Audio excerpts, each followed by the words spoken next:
Good evening to all, and we find ourselves in Genesis 31. Matthias did an amazing job in chapter 29 and 30, so we'll definitely have to have him come back soon. And of course, he did what I could not do, and that's teach in 30 minutes, but I'm trying. I'm still trying. Old dogs, new tricks thing definitely applies here. Well, we remember in chapter 30 that Jacob did approach Laban about leaving. And Laban admitted and said, hey, I'm a blessed man because God's blessing you, and the blessings on you are blessing me. And I don't want to let you go because of that. And he said, name your wages. And in chapter 30, Jacob just said, well, you keep the solid ones and I'll take the speckled and the spotted and the striped. And boy, that sounded like a great deal for Laban. But God kept blessing that which statistically wouldn't have been blessed, but God's hand blessed it. And we end that chapter by saying in chapter 30, verse 43, thus the man became exceedingly prosperous and had large flocks, female and male servants, and camels and donkeys. Now, this has been going on for around 6 years. And in chapter 31, now Jacob heard the words of Laban's sons.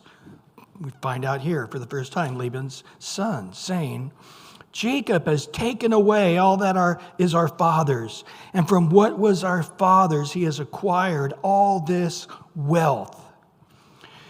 Now, this isn't true, but as you know, you can start wars on lies. You can murder people on their impressions of what they believe the truth is, even though they're completely wrong. But this is something deep-seated going on, and Jacob saw the countenance of Laban, and indeed it was not a favorable countenance towards him, as before. So as the years went by, Jacob kept producing more and more and more and getting richer and richer, and Laban was getting poorer and poorer. Big part of it was how Laban handled money. We're going to see down at the end of verse 15 that his two daughters point out, referring to their father, that he's completely consumed our money, referring to their dowries, money that should have been saved for them. While Jacob was working for free, his wages should have been kept for a dowry for them. And they just said he's wasted the money. So I don't know if he was a gambler or there was a Bernie Madoff of his day and a pyramid scheme or something. I don't know, but he just didn't have the wisdom nor God's blessing on him the way Jacob did. And he says things are getting bad. But understand, the real issue here was envy. Jealous of what somebody else has or being blessed. I hope you're not one of those guys who sees your neighbor drive up in a new car and you go, man, I deserve that, not him. Or maybe you go to a family reunion and the egghead brother is doing better than you, so it appears. And you're thinking, man, I'm the smart one of the family. I should be driving that kind of car, living in that kind of house or whatever. Check that envy. If there is just a little tiny cancerous seed of that stuff, it's dangerous. Remember in 1 Corinthians 3:3, for you are still carnal, for where there is envy, number one on the list. He also mentions strife and divisions among you. Are you not carnal, behaving like mere men? This is a very serious, fleshly, human, understandable part of our sinful nature, but nevertheless, it's going to bring division and all kinds of carnal, hurtful things. In chapter 13 of 1 Corinthians 13, talking about love in verse 4 and 5, he says, love suffers long, is kind. Love, interesting, the very first thing on the list again. The love does not envy. So this love that suffers long and it is patient and an eternal patience, a kindness that keeps going and going. And then the characteristics of love, first, he's on the one side of the coin saying you won't see these negative things there. And the first negative thing that's the opposite of love is envy. And then he says, love doesn't parade itself, it's not puffed up. And then it says it doesn't behave rudely, it doesn't seek its own, it's not provoked, it thinks no evil. But again, envy can stir so many things up. Talking to the Christians, James in chapter 3, verse 13 to 18 says, who was wise and understanding among you?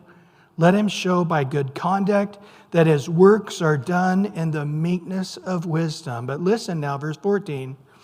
But if you have bitter envy, self-seeking in your hearts, there it is. First negative thing on the list, talking about wisdom from above. 1 Corinthians 13 is talking about love, the negative side of what love, envy. And now the wisdom that's truly from God, he says the opposite of that is where there is a bitter envy, a self-seeking in your hearts. Do not boast and lie against the truth. If there is a seed of that and it's growing, confess it, admit it. Don't bury it and act like it's not really there when you know in the secrecy of your heart it is there. This wisdom does not descend from above.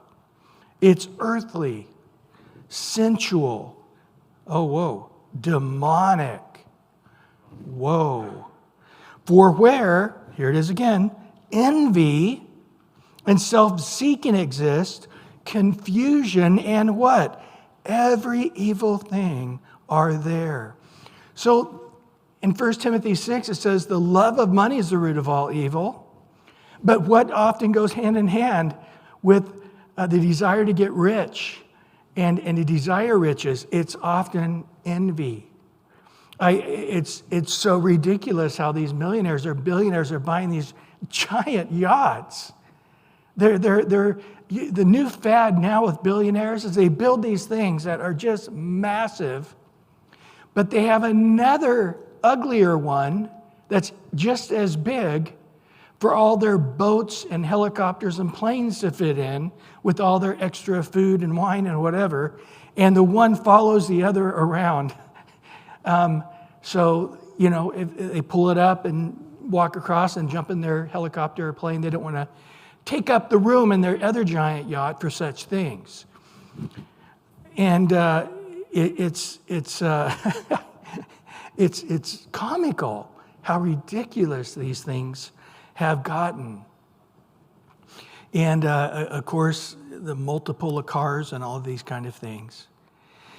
But he says in verse 17, but the wisdom that's from above, this is James 3, verse 17 now, but the wisdom that's from above is first pure, it's peaceable, it's gentle. Here's the key, willing to yield.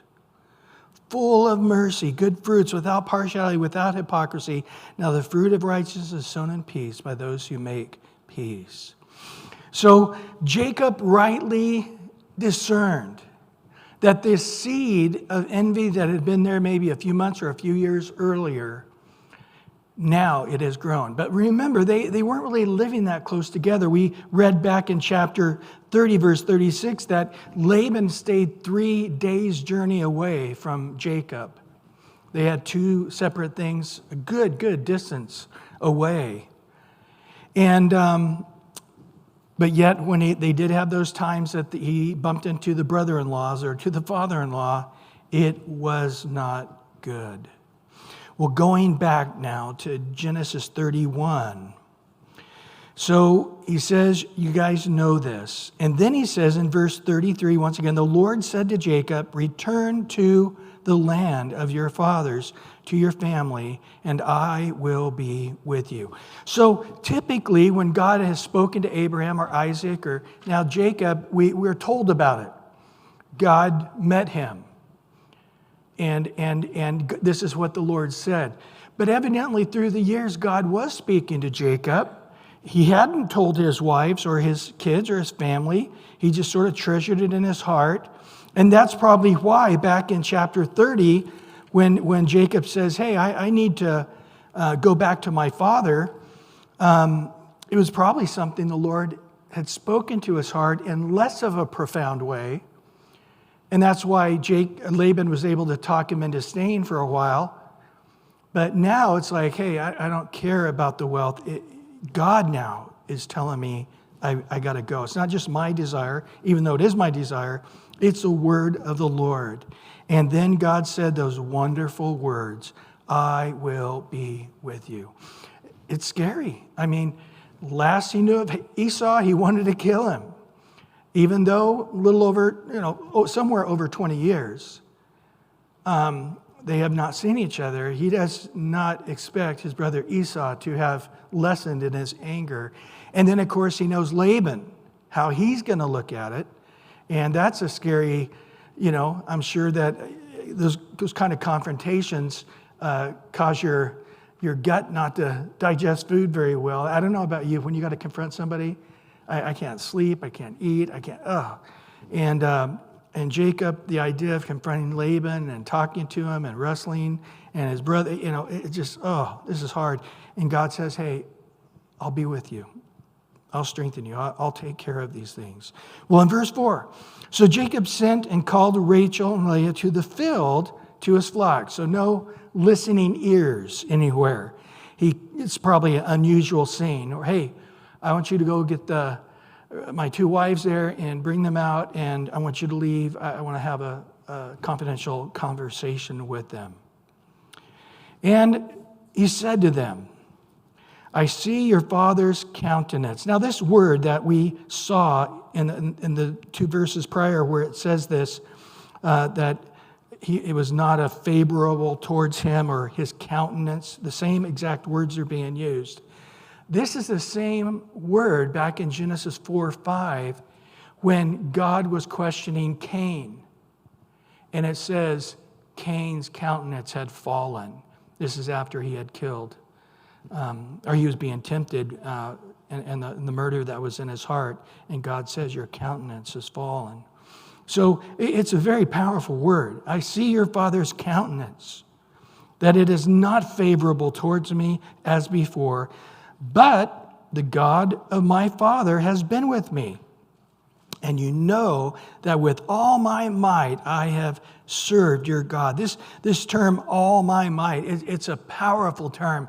It's talking about the straining of a man or an animal. It was a strenuous years living here. It's been brutal having to have your father Laban as my boss. My father-in-law, also my boss, and what he has required of me. He's going to blow his top in a minute. Jacob's going to blow his top and tell him what it was like, the heat and the cold and all the unfairness that Laban required of him, that no boss required of any other servant. What he had on him was mere slavery. And so he's going to talk about that. But you know how hard I have served your father. Your father has deceived me. Now, this is probably referring back to chapter 29 there on the honeymoon night. It was quite a shocker, to roll over the next morning when now there's light and the headscarf is off and he's, the ugly sister. And then he goes out to Laban, and Laban's like, oh, I thought you knew Leah would be with you. When we did the wedding with Rachel, you were marrying them both, really. But really, Laban, Leah's, we just assumed. What a guy. And boy, what a great point you made, how his eyes and his ears and the smell and all of those things, no doubt Laban did to deceive him as he had deceived his father Isaac. But he's mad about it, My father Isaac, he should be okay with it. But me, I shouldn't be okay with it. It's been over 20 years, but you know how horrible that was. Of course, Leah's going, it wasn't that bad, was it? But yep. And then after that, you know how he's changed my wages 10 times, but God did not allow him to hurt me. So Laban keeps saying, yeah, I'm going to pay you this, and doesn't. I'm going to do this for you, but next year.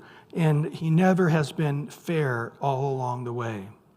And in verse 8, If he said thus, the speckled shall be your wages, then all the flocks were speckled. And if he said thus, the streaked flocks shall be your wages, then all the flocks were streaked.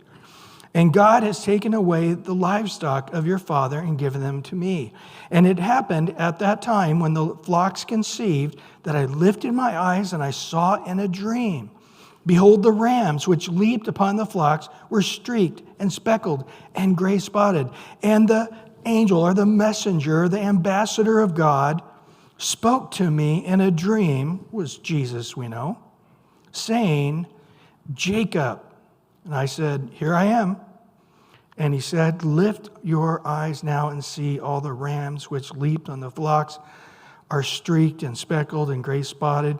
For all I have seen all that Laban is doing to you. So God came to him and spoke to him and said, take notice, look which ones are the strongest of the animals. It's not, as it normally is, the more solid ones, the more desirable solid ones. But it's all of these other ones. Those are the ones that you need to take note of and pick. So back in the last chapter, and he's putting all these poles here and there, and nobody knows what that means. And I wonder if it really had no difference at all. But now we're finding out here the reason that when Laban said, hey, tell me what your wages are, he remembered that dream. And he's like, okay, yeah, let me have the off-color, less expensive ones from the animals, and you can have the better, more expensive ones. That's the way we'll sort them out. But the reason was because God had told him that in a dream. At least Jacob's telling us that's what happened. We don't even know, right? I mean, Jacob could be deceiving us, saying he had a dream to embolden his argument to persuade his wives to go along with the next scheme, which is fleeing without telling Laban. So we assume that this is true, although we don't know because it's Jacob speaking. But in verse 13, I am the God of Bethel, whoa, where you anointed the pillar and where you made a vow to me. Now arise and get out of this land and return to the land of your family. You guys remember that back in chapter 28? Verse 20 to 22 is where Jacob, after he heard all the things God said, he goes, okay, if this is what you're saying, just like Abraham and Isaac, now I'm the third guy, Jacob, I'm going to be blessed. And he said, Jacob made a vow saying, if, or it can also be since, God will be with me and keep me in this way that I'm going and give the bread to eat and clothing to put on so that I come back to my father's house in peace, then the Lord shall be my God. And this stone which I set up as a pillar shall be God's house. And all that you give me, I will surely give a tenth to you. So this is the God of Bethel, the same God that spoke to you in that powerful dream of the ladder and the angels going up and down on it and so forth, which really was a prophecy of Jesus, according to Jesus, in the Gospel of John 1. And so he said, this is me. I'm that same God speaking to you. Now get up and go.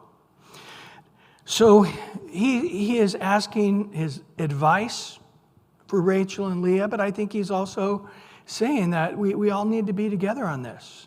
So what's your wisdom? What's your take? What do you guys think? But also, we gotta, the three of us have to be in agreement, right? And we have to be on the same page if we're gonna pull this off. So it was really unknown at this point by Jacob what they were thinking. And so Rachel and Leah answered and said to him, Is there still any portion or inheritance for us in our father's house? Are we not considered strangers by him? For he has sold us and almost completely consumed our money.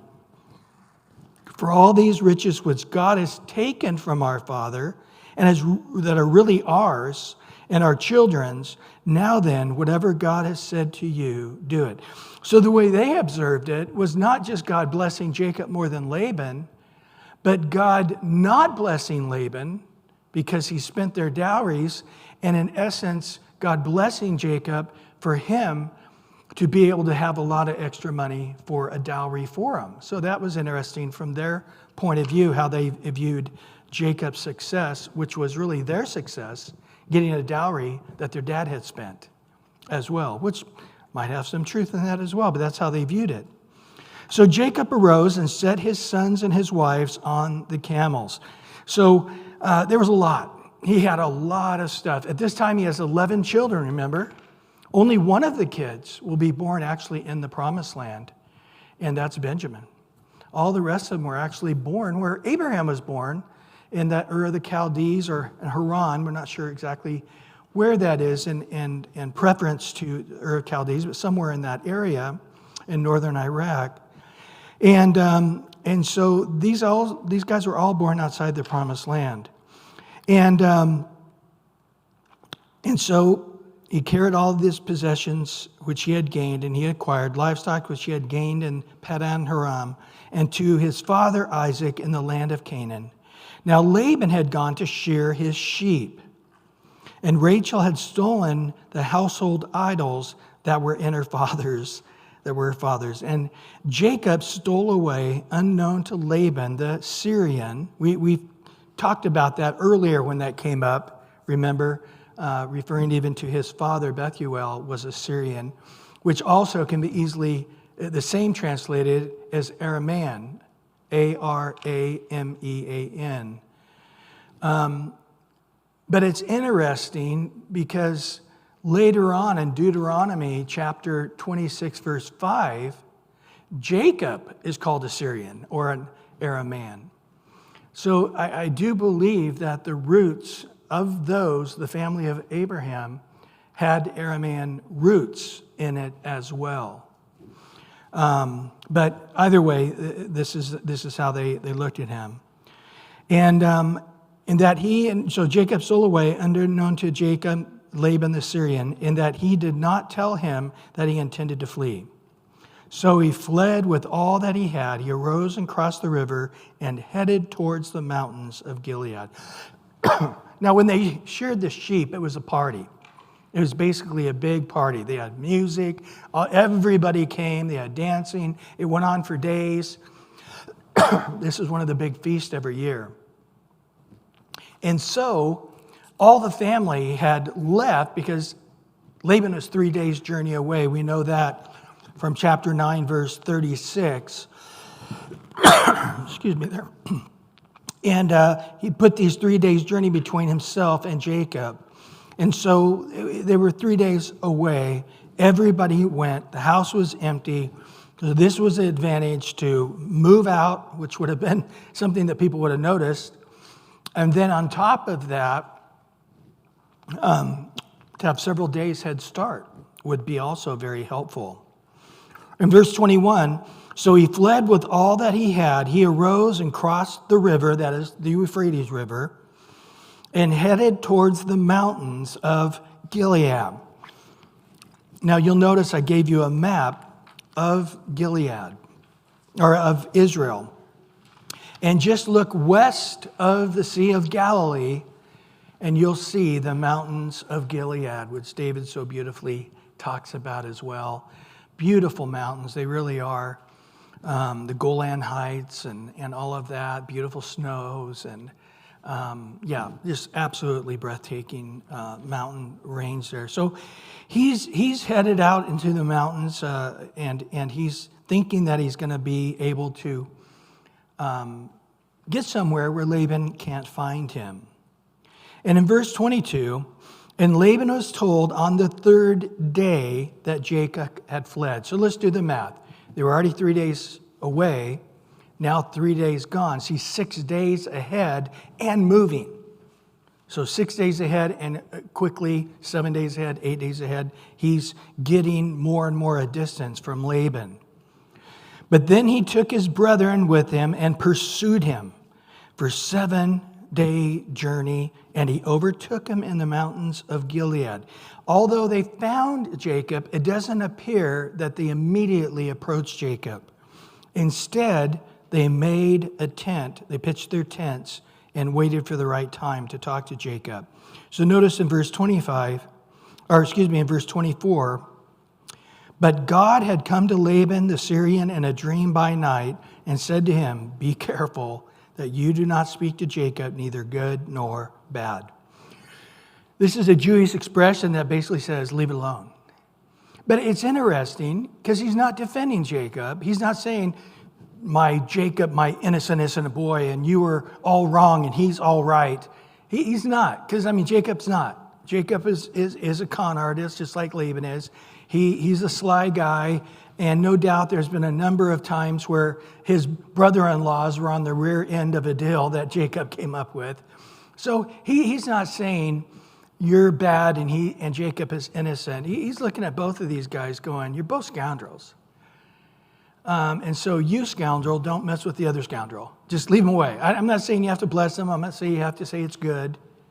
It's not. But at the same time, I am not going to let you hurt him, just so you know. So Laban overtook Jacob. Now Jacob had pitched his tent in the mountains. This is the first time in the Bible where it says that Jacob had pitched his own tent. So Jacob is thinking, we're up in these mountains. We got a good distance away. I think we can quit running and let's go ahead and take a break. It was grueling, 300 miles from Iraq to Gilead here. And that would have been an incredible, difficult track with all those little kids and all those animals and all those servants. And then to think you could hide your trail from experienced guys, I think it was a little far-reaching for Jacob to think they wouldn't be able to figure out where he was. It was probably a massive party moving. And so he says, hey, I think we're good, guys. Let's go ahead and pitch our tents here. And Laban, his brethren, pitched in the same mountains there of Gilead. So I think Laban probably caught up with them, maybe in the evening time or something, and said, guys, we're not going to do anything tonight. I do have my kids and grandkids. I don't want anybody getting hurt. We're going to wait till tomorrow. We're going to get a good night's sleep. They've been going for 7 days straight. I'm sure they were exhausted. And after we get a good night's sleep, we're going to go and confront this situation. So in verse 26, and Laban said to Jacob, what have you done that you have stolen away unknown to me and carried away my daughters like captives taken with the sword? So he's pretty sure that nobody was on board with this, that Jacob was having to force everybody. They all want to stay home. They want to stay back in Nahor or Haran, but he's like, no, that's not the case. But that's what Laban's thinking in his mind, that this is Jacob forcing his will on his daughters and everybody else. Why did you flee away secretly and steal away from me and not tell me? For I might have sent you away with joy and songs, with timbrel and harp. Right. Yeah, we wouldn't have a big party, a going away party. It would have been lovely. You missed it. And you did not allow me to kiss my sons and my daughters, his grandkids, basically. So I do have to agree with Laban here. I think I would want to kill my son-in-law if he stole away with my grandkids too. Kids, no big. Grandkids, now those are fighting words. But he says, you have done foolishly in so doing. Now, you can look it up. It says this several more times in the Bible. You've done foolishly. But it always implies you've sinned. So, for example, in 1 Samuel 13, in verse 13, remember Saul offered a sacrifice that only priests were to do? When Samuel showed up and he said, you've done foolishly by doing this. Your kingdom would have been established forever, but now it's being taken away and given to another. Also, David, remember when he counted the armies and the plague came on Israel? Well, David, in his repentance in 2 Samuel 24:10 said, I have done foolishly in sinning against you. And then later, Asa, one of the great verses in the Bible, 2 Chronicles 16:9. Don't you know the eyes of the Lord are going to and fro throughout the earth to find somebody whose heart is loyal towards him, that he could strengthen him? But you've done foolishly in this, is the way it ends. God says to Asa, because instead of seeking the Lord for the healing in his feet, he wouldn't seek the Lord. And he'll only seek physicians, and he ended up dying from that disease in his feet. And there's other times, too, where people are calling other people and calling themselves foolish. But each time, it's inferring that there's sin involved here. So in other words, not just you were foolish by staying up too late and you were all tired the next day at work. No, that's not what we're talking about. This is saying you have sinned against me. This is the implication Laban is given, calling Jacob the sinner. You know what? As we finish up this chapter here tonight, you're going to discover that you will be wrong. Now, I'm sure this has happened to many of you already. And in your mind, they are the sinner. And you're the non-sinner. But in time, God will reveal to you, you are both sinners.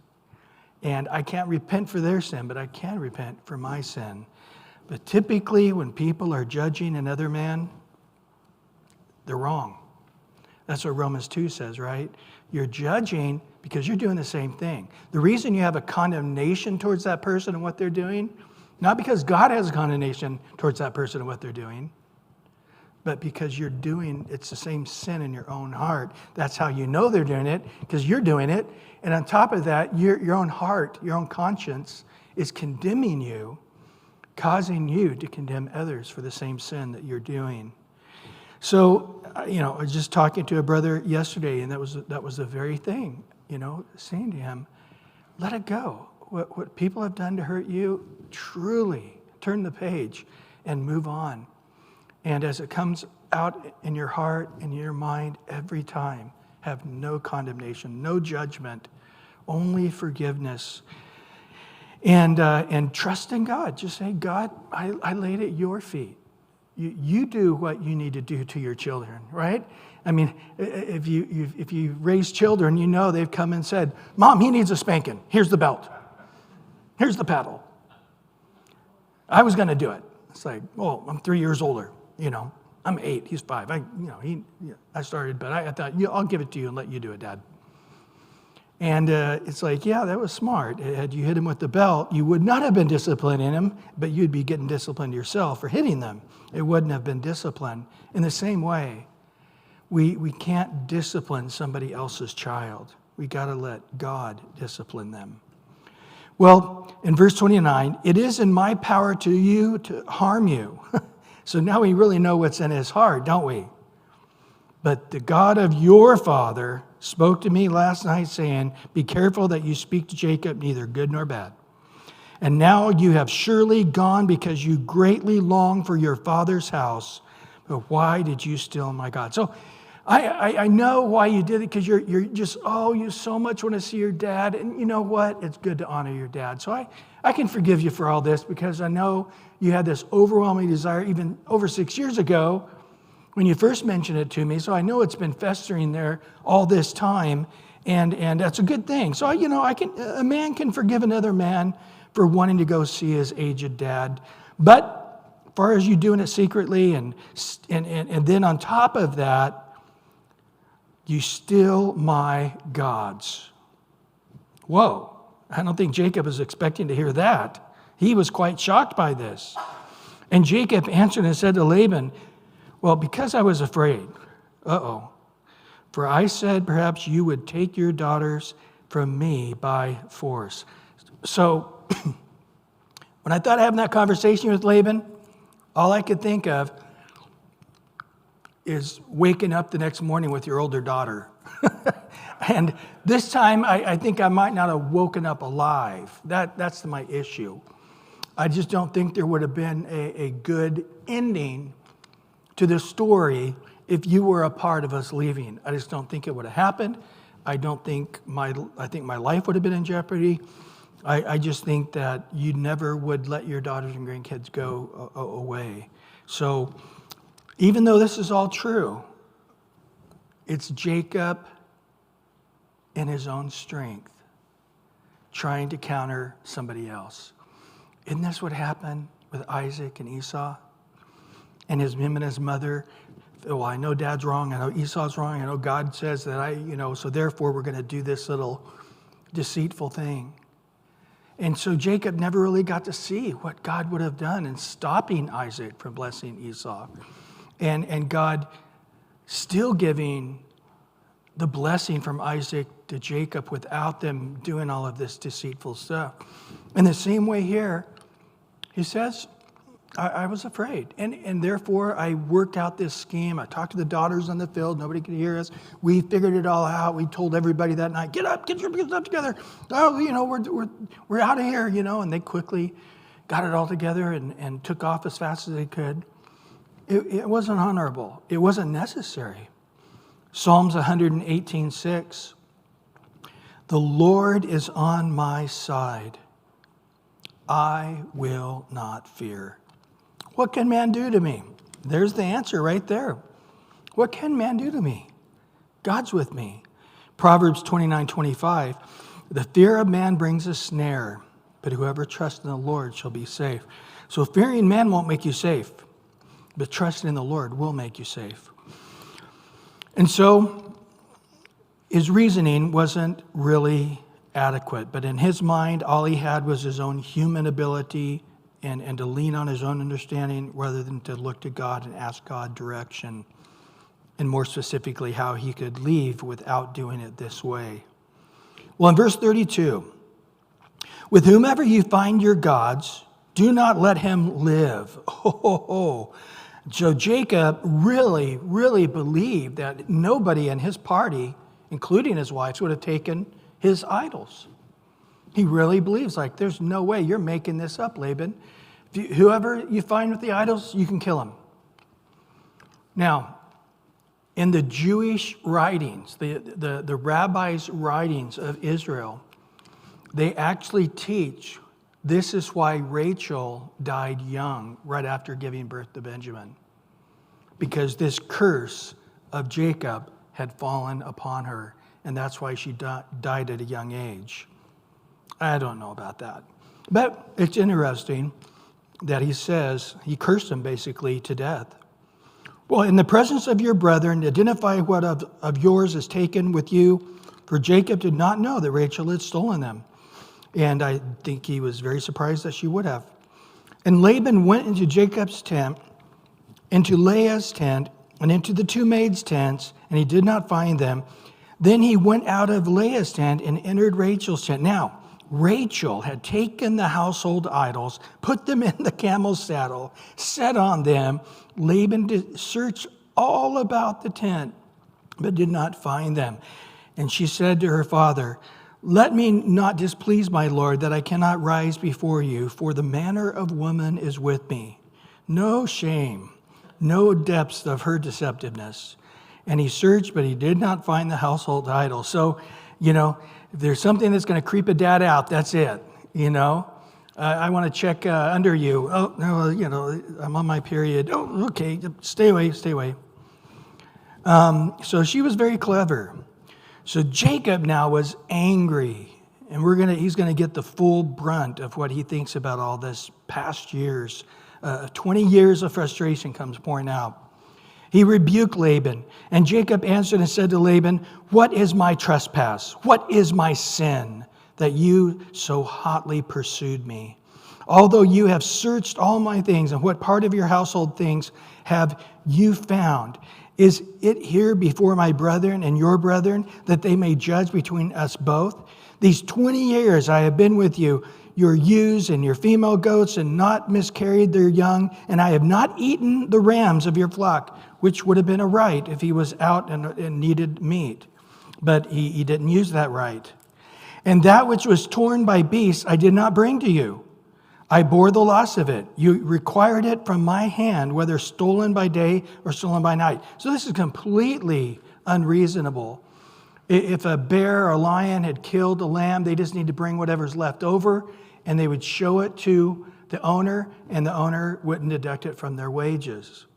But not with Jacob. Jacob, he's like, hey, you're accountable for every one of them, no matter what the situation. And he says that's completely unheard of and unreasonable.